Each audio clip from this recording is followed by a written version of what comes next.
अब मैं हमारे लाडले प्रत्याशी, केंद्र सरकार में मंत्री और हर प्रकार से सरल, मेधावी, बुद्धिमान, भारत माता को समर्पित सपूत जो हमारे हिस्से में आया है, जो हमारा सौभाग्य है, जो योग पर चलता है, योग को मानता है, वो योगीराज भर्तृहरि की तपोभूमि पर आया है। ऐसे आदरणीय भूपेंद्र जी को निवेदन करता हूं, वो आए और अपने विचार प्रकट करें।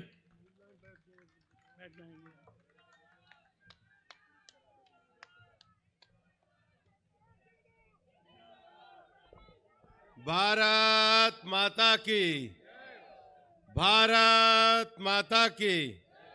बोलो बाबा भर्तृनाथ की।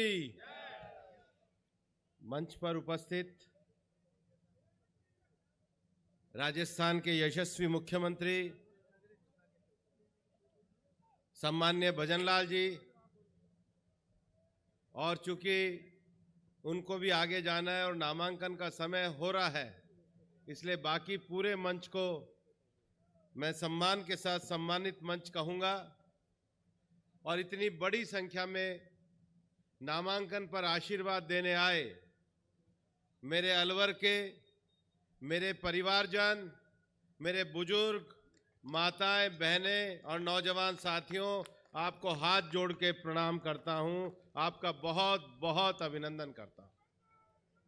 मैं आज अलवर की इस धरती पर अपने नेता आदरणीय प्रधानमंत्री नरेंद्र मोदी जी, पार्टी के राष्ट्रीय अध्यक्ष श्री जगत प्रकाश नड्डा जी, माननीय अमित शाह जी, माननीय राजनाथ जी, राजस्थान के यशस्वी मुख्यमंत्री भजनलाल जी, राजस्थान के प्रदेश अध्यक्ष सीपी जोशी जी और अलवर की मेरी पूरी टीम का आभार व्यक्त करता हूं कि उन्होंने प्रत्याशी बना करके मेरे को ये जिम्मेदारी दी है।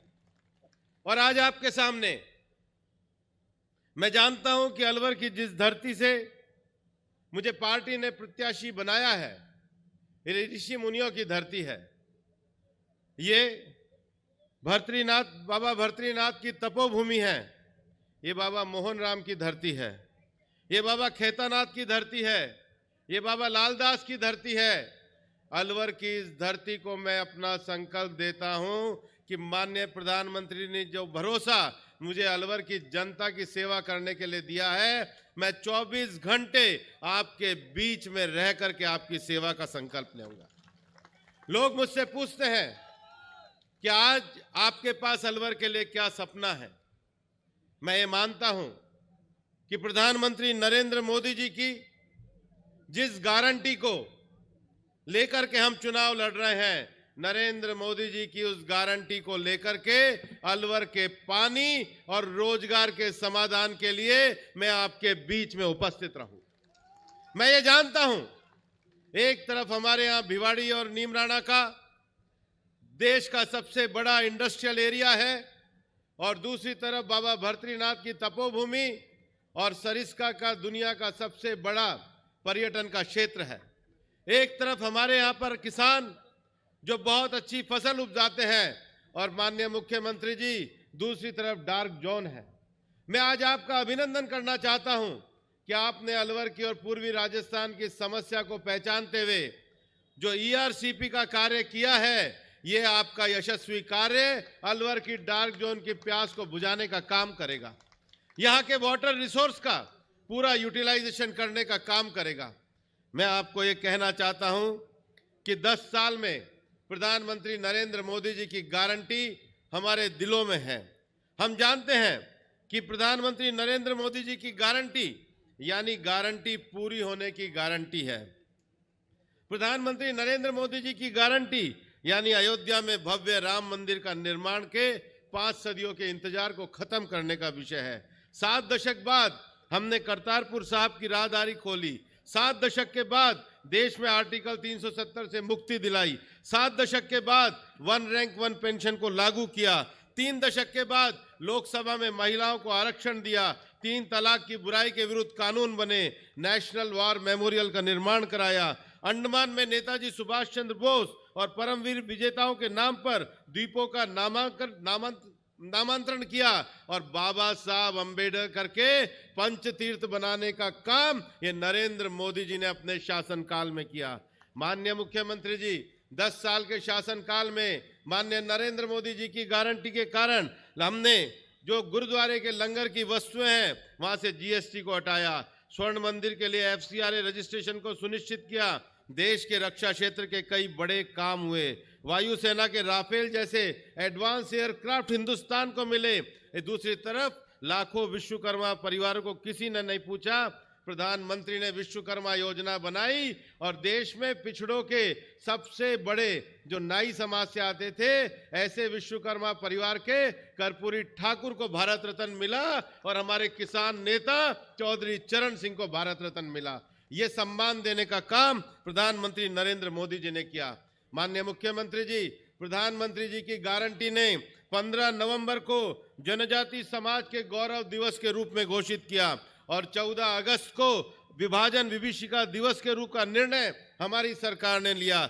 26 दिसंबर को साहिबजादों की स्मृति में वीर बाल दिवस घोषित किया और 21 जून को मैं अलवर से तो विशेष संदेश देना चाहूंगा। ये योगी और तपस्वियों की भूमि है। नरेंद्र मोदी जी के नेतृत्व में 21 जून को संयुक्त राष्ट्र संघ ने इंटरनेशनल योगा डे डिक्लेयर किया है। ये विकसित भारत नरेंद्र मोदी जी की गारंटी है। इस गारंटी पर हम बड़े सम्मान के साथ आए हैं। माननीय मुख्यमंत्री जी, मैं तो अलवर का अब पूरी तरीके से एक सेवक के रूप में काम कर रहा हूं। मैं उनके बीच में हूं, उनकी सेवा में उनके साथ कदम से कदम मिलाकर के लड़ रहा हूं और मैं ये जानता हूं कि अलवर की जनता का ये भरपूर आशीर्वाद मेरे ऊपर कर्जे की तरह आया है। मैं इसको सूद के साथ सबको पूरी तरीके से उतारने का काम करूंगा। मैं ये कहना चाहता हूं कि मैं भारतीय जनता पार्टी का प्रत्याशी 36 कौम 36 बिरादरी का नेता हूं। मैं पूरे अलवर का नेता हूं, मैं पूरे अलवर का सेवक हूं। मैं आपको ये कहना चाहता हूं कि प्रधानमंत्री जी ने जो हमें मंत्र दिया है, सबका साथ, सबका विकास, सबका प्रयास, वो हमारी बातों में नहीं, हमारे कर्म में नहीं, हमारे आचरण और जीवन में है। क्योंकि हमारे नेता नरेंद्र मोदी जी ने सबका साथ, सबका विकास इस संकल्प सूत्र से देश का विकास किया है और यही मोदी जी की गारंटी बनी है। इसलिए मैं ज्यादा ना कहते हुए आज इतनी बड़ी संख्या में जो आपने यहाँ पर पधार के मुझे जो आशीर्वाद दिया, अलवर शहर के लोगों ने जिस प्रकार से अपनी आत्मीयता दिखाई है, 40 साल पुराना मेरा अलवर का जो भावनात्मक संबंध है, जो पारिवारिक संबंध है, जो राजनीतिक संबंध है, जो सामाजिक संबंध है, वो आज मेरे लिए एक बहुत बड़े एहसास के रूप में मेरे सामने है। मुझे आज बाबा भर्तृनाथ से, अलवर के संतों तपस्वियों से केवल यही कामना करता हूं कि मैं अपने जीवन के अंतिम प्राण तक अलवर के हर आदमी की सेवा करता रहूं। यही मेरे जीवन का उद्देश्य है। बहुत बहुत धन्यवाद। जय हिंद, जय भारत। भारत माता की, भारत माता की। सम्माननीय भजनलाल जी, सम्माननीय मुख्यमंत्री जी, ये जो सामने माताएं, बहनें और भाई बंधु दिखाई दे रहे हैं, इससे 2 गुना लोग ट्रैफिक में फंसे हुए हैं। 8 विधानसभा से सैकड़ों हजारों की संख्या में गाड़ियां अभी सड़क पर हैं। उनका मन का आशीर्वाद मिल रहा है। ये जो हमारे सामने मुख्यमंत्री के रूप में भजनलाल जी बैठे हैं, इनके व्यक्तित्व का निर्माण हमारे राजस्थान के भीष्म पिता में सम्माननीय भैरव सिंह जी शेखावत ने, सम्माननीय भावड़ा जी ने, सम्माननीय ललित जी ने, सम्माननीय भंवर जी ने, सम्माननीय श्रीमंत वसुंधरा राजे जी ने, सम्माननीय अशोक परनामी जी ने, सम्माननीय घनश्याम तिवारी जी ने, सम्माननीय रघुवीर सिंह कौशल जी ने जिस मूर्ति का निर्माण किया है, वो भजनलाल शर्मा आज हमारे मुख्यमंत्री के रूप में हम सबके सामने वंदित है, पूजित है, अभिनंदित है। मैं आपके बीच में, ये आपका परिवार है, ये हमारे हैं, हम इनके हैं। और मैं याद दिलाऊं मंच पर बैठे हुए महानुभावों को, आजादी से पहले, आजादी के बाद ये मत्स्य स्टेट थी और इस मत्स्य स्टेट में अलवर, भरतपुर, धौलपुर शामिल था। ये हमारे अपने भजनलाल जी आज हमारे राजस्थान के सिरमौर हैं। मैं उनको बड़े आदर सम्मान के साथ हम सबके संबोधन के लिए आमंत्रित करता हूं। पधारिए भजन लाल जी, अपनों से अपनी बात कीजिए।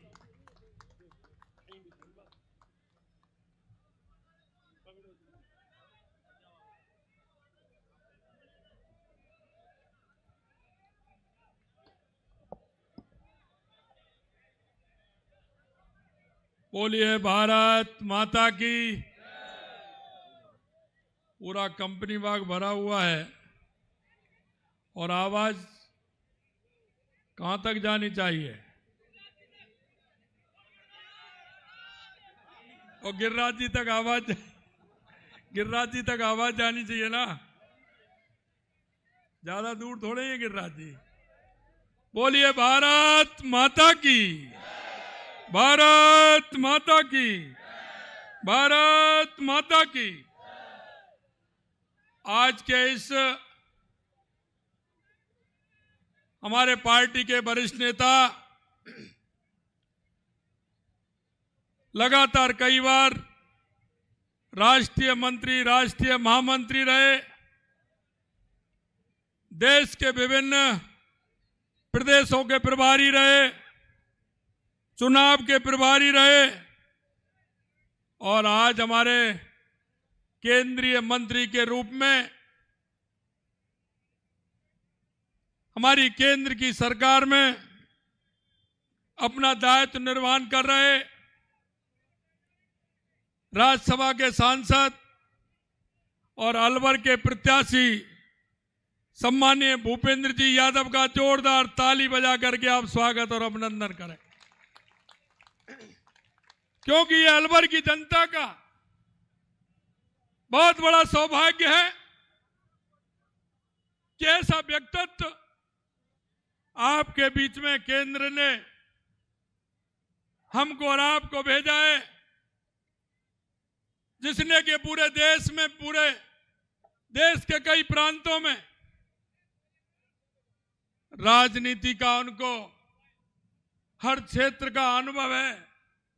ऐसे व्यक्ति को आपके बीच में भेजा है। ऐसे माननीय भूपेंद्र यादव जी, कैबिनेट में मेरे साथी उप मुख्यमंत्री माननीय प्रेमचंद बैरवा साहब, कैबिनेट के मेरे साथी भाई सुरेश रावत जी, कैबिनेट में मेरे साथी संजय शर्मा जी, पार्टी के वरिष्ठ नेता पूर्व प्रदेश अध्यक्ष सम्मानीय अशोक परनामी जी, तिजारा के विधायक महेंद्र बालकनाथ जी, बहरोड़ के विधायक भाई जसवंत यादव जी, हरियाणा में राज्य मंत्री भाई संजय सिंह जी, जिला प्रमुख बलबीर छिल्लर जी, पूर्व मंत्री हेम सिंह बड़ाना जी, पूर्व विधायक तिजारा मोहम्मद सिंह जी, पूर्व विधायक अलवर बनवारी लाल सिंघल साहब, किशनगढ़ बास के पूर्व विधायक रामेद यादव जी, अलवर ग्रामीण के जयराम जाटव जी, रामगढ़ के ज्ञानदेव आहूजा जी, मुंडा वर्ग विधायक मंजीत चौधरी जी, हमारी लोकसभा के सह प्रभारी लक्ष्मीकांत भारद्वाज जी, लोकसभा के संयोजक संजय नरूका जी, जिला प्रभारी रोशन सैनी जी और पार्टी के हमारे जिला अध्यक्ष अशोक गुप्ता जी, उम्मेद भाया जी, घनश्याम जी गुर्जर साहब महापौर, बन्नाराम जी मीणा प्रत्याशी राजगढ़, जय आहूजा जी प्रत्याशी रामगढ़ और मंच पर विराजमान सभी पार्टी के वरिष्ठ नेतागण, अलवर के गांव-गांव, ढाणी-ढाणी से आए मेरे पूजा योग बुजुर्गों, नौजवान दोस्तों, माता बहनों, सबसे पहले तो मैं आपके चरणों में नमन करता हूं, वंदन करता हूं, आपका अभिनंदन करता हूं, क्योंकि आपने राजस्थान के अंदर एक बहुत बड़े बहुमत के साथ सरकार बनाने का काम किया है। इसलिए मैं आप सभी का स्वागत और अभिनंदन करता हूं और आपको इसके साथ साथ धन्यवाद भी देता हूं। मित्रों, इस देश के अंदर अगर हम राजनीतिक दलों की बात करें तो बहुत सारे राजनीतिक दल हैं और वो राजनीतिक दल ऐसे भी हैं जो चुनाव के समय दिखते हैं, कुछ राजनीतिक दल ऐसे भी हैं जो चुनाव के समय झूठे वायदे करते हैं, खोखले वायदे करते हैं, घोषणा पत्र में भी झूठा लिखते हैं। लेकिन मैं आपको विश्वास दिलाना चाहता हूं, भारतीय जनता पार्टी एक ऐसा राजनीतिक दल है जो जनता कहती है वो करते हैं, और जो घोषणा पत्र में कहते हैं वो करके बताते हैं। इसीलिए तो कहते हैं मोदी जी जो कहते हैं वो करते हैं, और करते हैं वही कहते हैं। यह बात मैं आपको इसलिए कहना चाहता हूं, आप लंबे समय से वोट डालते आ रहे हैं, आप किसी ना किसी राजनीतिक दल को वोट डालते हैं, लेकिन आपके वोट का असर कितना होता है मैं आपको यह बताना चाहता हूं। लोग कहते हैं कि यह काम भारतीय जनता पार्टी ने कर दिया। मित्र, वो भारतीय जनता पार्टी ने नहीं, वो आपके एक वोट ने किया है, आपके एक एक वोट ने किया है। इस देश के यशस्वी प्रधानमंत्री नरेंद्र मोदी जी को अगर ताकत देने का काम किया है, तो आप जैसे एक एक वोट की ताकत है, तो देश के यशस्वी प्रधानमंत्री नरेंद्र मोदी जी ने 500 साल का कलंक मिटाने का काम आपकी वोट की ताकत ने किया है। अगर 70 साल का वो दंश जो देश के बंटवारे की याद दिलाता था और उसको कहते थे कि धारा 370 हटाओगे तो खून की नदियां बह जाएंगी, मित्रों मैं कहना चाहता हूं आपकी उस वोट की ताकत ने धारा 370 हटाने का काम किया, और एक बूंद खून के उस जमीन पर नहीं गिरी। ये आपके वोट का कमाल है, ये आपके वोट का कमाल है। मित्रों मैं कहना चाहता हूं, अगर गरीब कल्याण की योजनाओं के बारे में आपको सोचना है तो आप वो भी ध्यान कर लीजिए। इस कांग्रेस सरकार ने नेहरू जी से लेकर के, इंदिरा जी से लेकर के, राजीव जी से लेकर के, बीच में और आ गए 2-3 लोग, मनमोहन सिंह जी से लेकर के, और आज सोनिया जी से लेकर के राहुल गांधी जी भी आप यात्रा निकाल रहे हैं। कभी न्याय यात्रा निकालते हैं। अरे न्याय यात्रा निकालनी थी तो राजस्थान के अंदर जब कांग्रेस की सरकार थी, जब आपको निकालनी थी राहुल जी, जब महिलाओं के साथ अत्याचार हो रहा था और राजस्थान देश के अंदर पहले पायदान पे था, आपको न्याय यात्रा निकालनी थी तो उस टाइम निकालनी थी जब राजस्थान के अंदर महिलाओं के साथ अत्याचार हो रहा था। आपको न्याय यात्रा निकालनी थी तो जब दलितों के साथ अत्याचार हो रहा था, देश के अंदर पहले नंबर पर था राजस्थान। आपने न्याय यात्रा नहीं निकाली। आपको न्याय यात्रा निकाल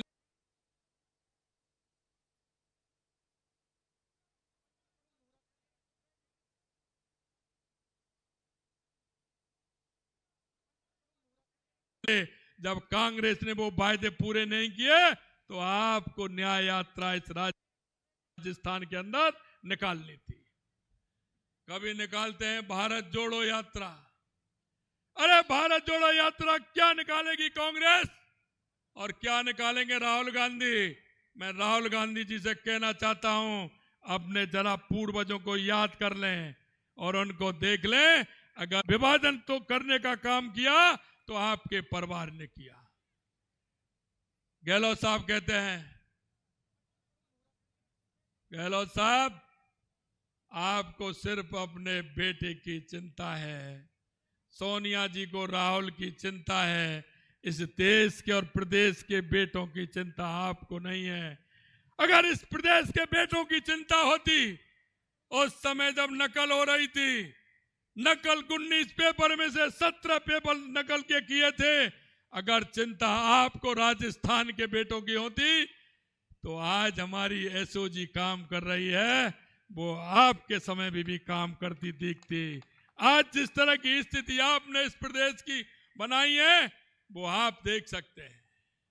लेकिन इस कांग्रेस को अगर चिंता है और काम है, उधर सोनिया गांधी जी को बेटे की चिंता है और इधर अशोक गहलोत जी को बेटे की चिंता है। जालौर में जाते हैं, जालौर सिरोही के लोग हमारे आंध्रा में, आपने बेंगलोर में, चेन्नई में रहते हैं। गहलोत साहब को चिंता है कि मां जो हमारे राजस्थानी प्रवासी हैं उनके पास जाना है, उनके वोटों की चिंता करनी है, उनको लेकर के आना है।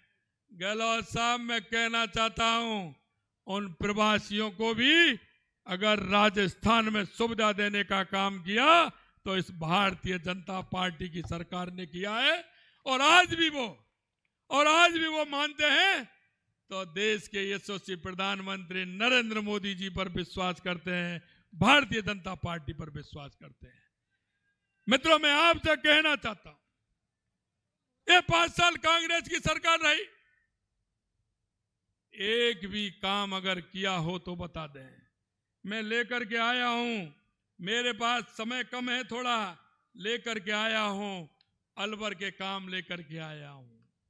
इन्होंने घोषणा की अपने बजट के अंदर, इन्होंने घोषणा की विधानसभा के अंदर, लेकिन में इतने काम हैं, मैं आपको बताना चाहूं, इन्होंने घोषणा भी की है लेकिन आज तक इनकी कोई स्वीकृति नहीं निकली है। सिर्फ अगर घोषणा की है तो इन्होंने कागज में घोषणा की है, सिर्फ कागज में घोषणा की है। इन्होंने हमेशा जनता को बरगलाने का काम किया है, जनता को झूठे वादे करने का काम किया है। अगर हम आपसे कहना चाहते हैं, आप आइए, किसी भी मंच पर आ जाइए, हमारे घोषणा पत्र में हमने लिखा है, हमारा घोषणा पत्र पढ़ लीजिए, हमारा संकल्प पत्र पढ़ लीजिए और आप देख लीजिए 3 महीने के अंदर हमने 40 से 45% हमारा घोषणा पत्र पूरा करने का काम किया।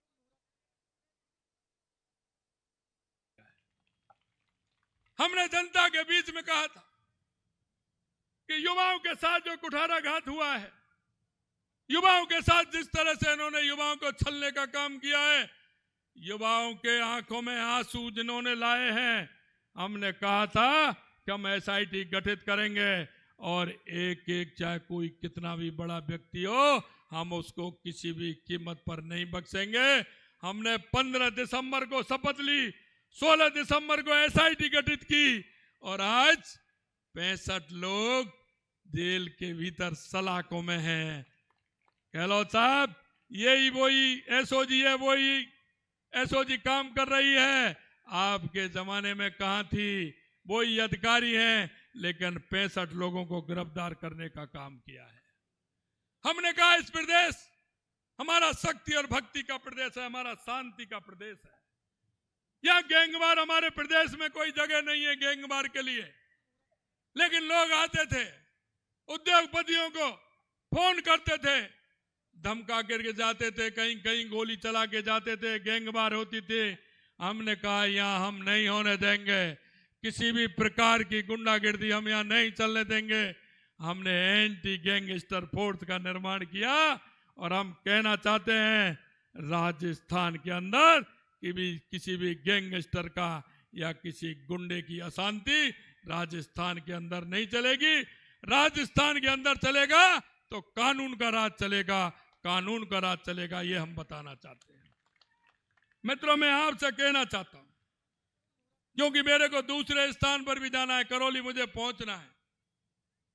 हमने जो वायदे किए हैं, एक एक करके हमने वायदा पूरा किया है। 3 महीने के अंदर हमने किसानों से वायदा किया था कि किसानों की सम्मान निधि बढ़ाने का हम काम करेंगे। 6,000 रुपए हमारे देश के यशस्वी प्रधानमंत्री नरेंद्र मोदी जी किसान सम्मान निधि देते थे। पहली किस्त 2,000 की बढ़ा करके हमने 8,000 रुपए करने का काम पहली कैबिनेट के अंदर हमने किया है। और यही नहीं, यही काम किया है। पिछली बार केंद्र की सरकार बार बार पत्र लिखती थी कि सम्मान निधि में जो ऐसे लोग हैं जिनके पिताजी का देहावसान हो जाए, उनके पुत्रों को जो दाखिला खारिज होता है, उनका नामांतरण खुलता है, उसकी सूची हमें भिजवा दीजिए। लेकिन मैं कहना चाहता हूं, इस राजस्थान की सरकार ने वो सूची भी केंद्र में नहीं भेजी जिससे किसान के उन बच्चों को लाभ मिल जाए। हमने 60,000 से ऊपर ऐसे जो हमारे किसान भाई थे जिनके पिताजी चले गए, उनके बच्चों के नाम जमीन आ गई, उन 60,000 से ज्यादा लोगों के नाम भी बढ़वाने का काम किया है और 8,000 रुपए पेंशन देने का भी हमने काम किया है। मित्रों, हमें पता है, हम किसान के दर्द को जानते हैं, किसान की तकलीफ को जानते हैं।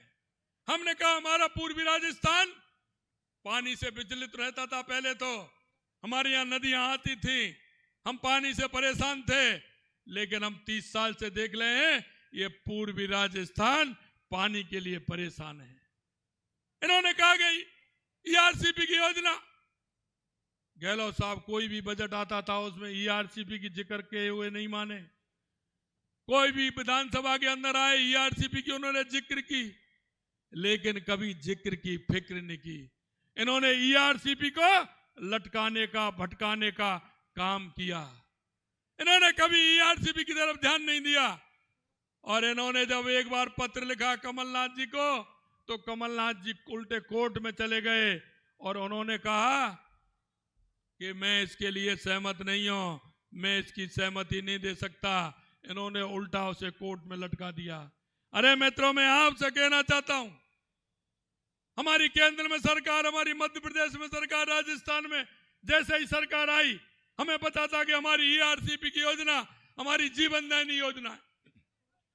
पूर्वी राजस्थान के अंदर 13 जिले, 21 जिलों के अंदर इसका फायदा पहुंचेगा। पीने का पानी भी पहुंचेगा और 2,80,000 हेक्टेयर भूमि की सिंचाई का भी पानी यहां पहुंचेगा।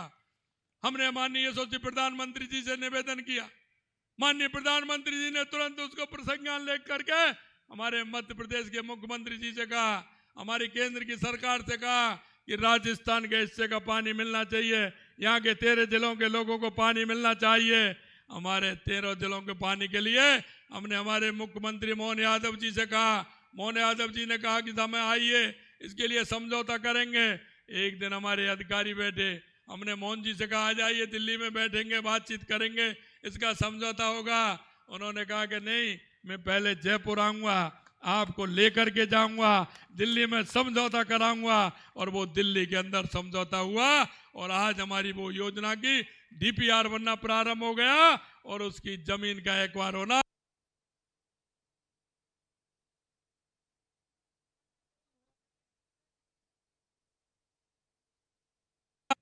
यह भारतीय जनता पार्टी की सरकार है और जो आपसे